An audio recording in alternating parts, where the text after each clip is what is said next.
had this to say about that approach. You can't say that marriage is a union between one man and one woman. Until very recently, that's what the vast majority of Americans thought. Now it's considered bigotry.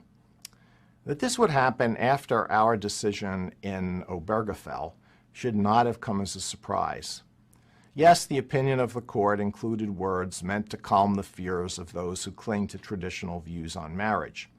But I could see, and so did the other justices in dissent, where the decision would lead. I wrote the following. I assume that those who cling to old beliefs will be able to whisper their thoughts in the recesses of their homes. But if they repeat those views in public, they will risk being labeled as bigots and treated as such by governments, employers, and schools.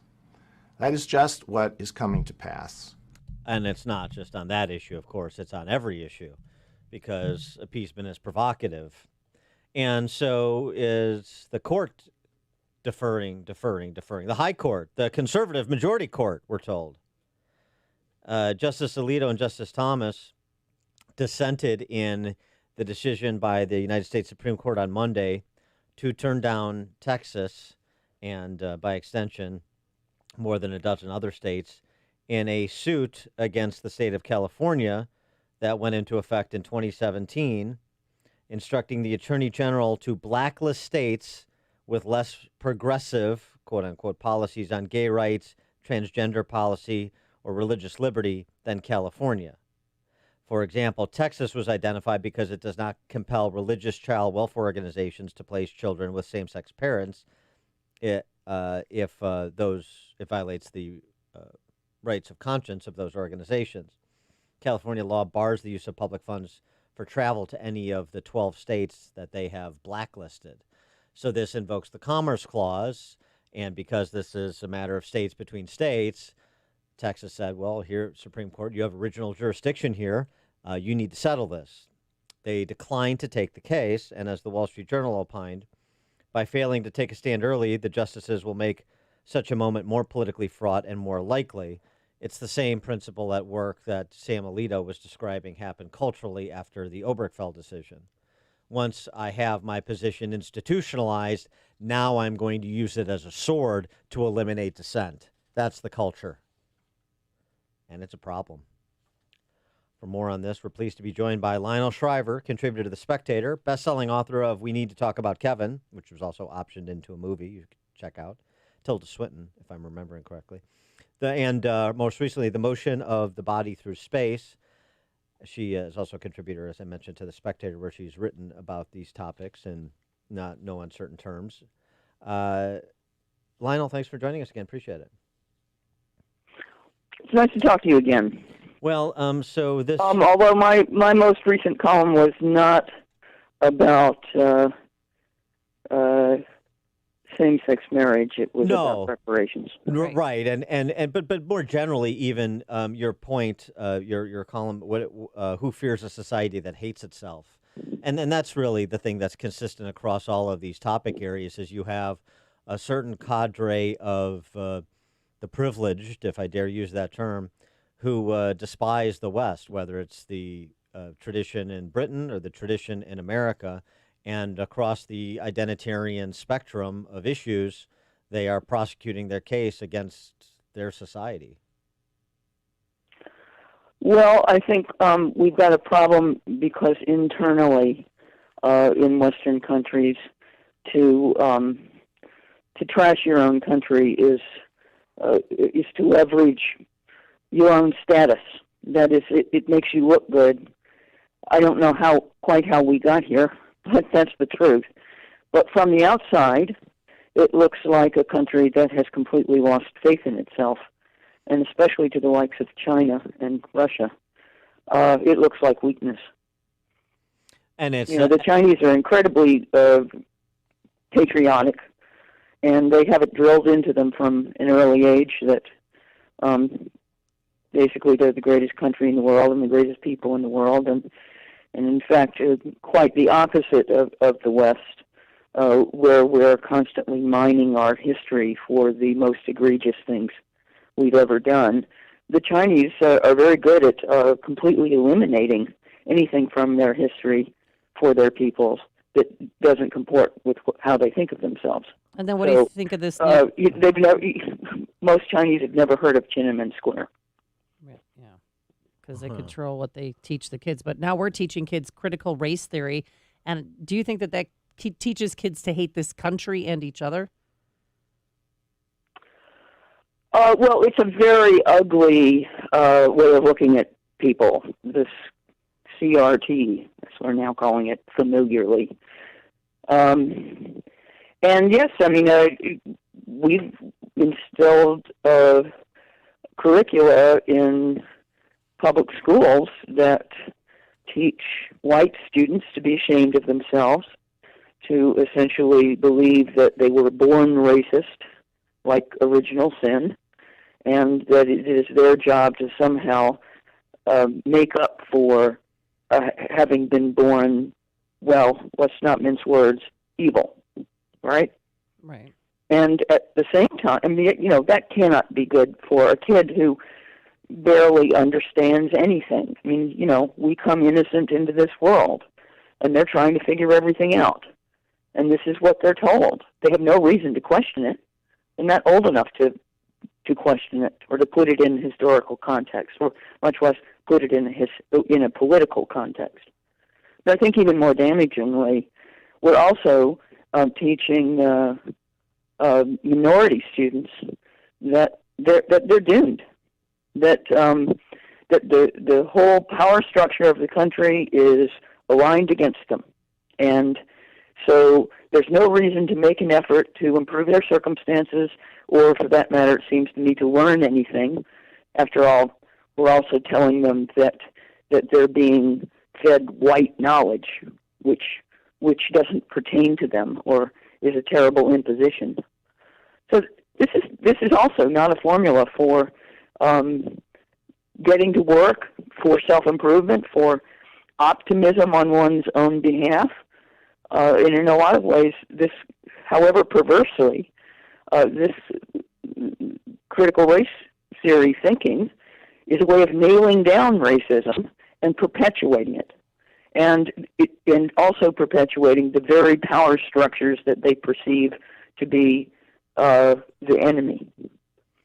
Yeah, and so while we're self-immolating, going back to the point you were making about how the Chinese and the Russians must be viewing this from afar, that also provides an opportunity. I mean, they're not innocent bystanders. They're not passive. That also presents opportunities for countries that have less than the best interests of the West at heart to exacerbate those divisions, exacerbate those conflicts, and to further degrade their enemies. Well, there was that bilateral summit in Alaska not long ago, where when our Secretary of State gently chided his Chinese counterpart over abuse of human rights in China with the likes of the Uyghur population, he immediately had to sit for an 18-minute harangue about how the U.S. didn't have a leg to stand on, right, and that we are a racist society. We have all these terrible problems that are entrenched, and we're basically calling the kettle black. So the Chinese are listening. They have lots of people feeding them information from Western campuses where they have set up these Confucian institutes, and furthermore, we may know that they censor their people's access to the internet, but the leadership has plenty of access to the internet, and all of the articles and speeches and podcasts out there decrying our horrible society are completely available, right, to to our adversaries. And what is Anthony Blinken to say when that Chinese foreign secretary repeats his administration's rhetoric, his president's rhetoric, right back to him? I mean, that's all he had to do was cut and paste it, repeat it right back to him. What are you to say? I agree. That's the same thing that you say about your country. Well, it's very similar. To use a smaller scale analogy, it's a little bit like, how family members can get together and say absolutely atrocious things about each other. But then if someone else is listening and repeats the same things, then it's like, well, what do you mean? Don't attack my family. Right. Right. It's very similar. You don't want family squabbles to get out into the world, and that's what we're doing. We're letting our family squabbles be used by people who take our self-criticism seriously, whereas in truth, a lot of the so-called self-criticism is people showing off how virtuous they are, competing with one another over who can seem more anti-racist, and these are people operating in a very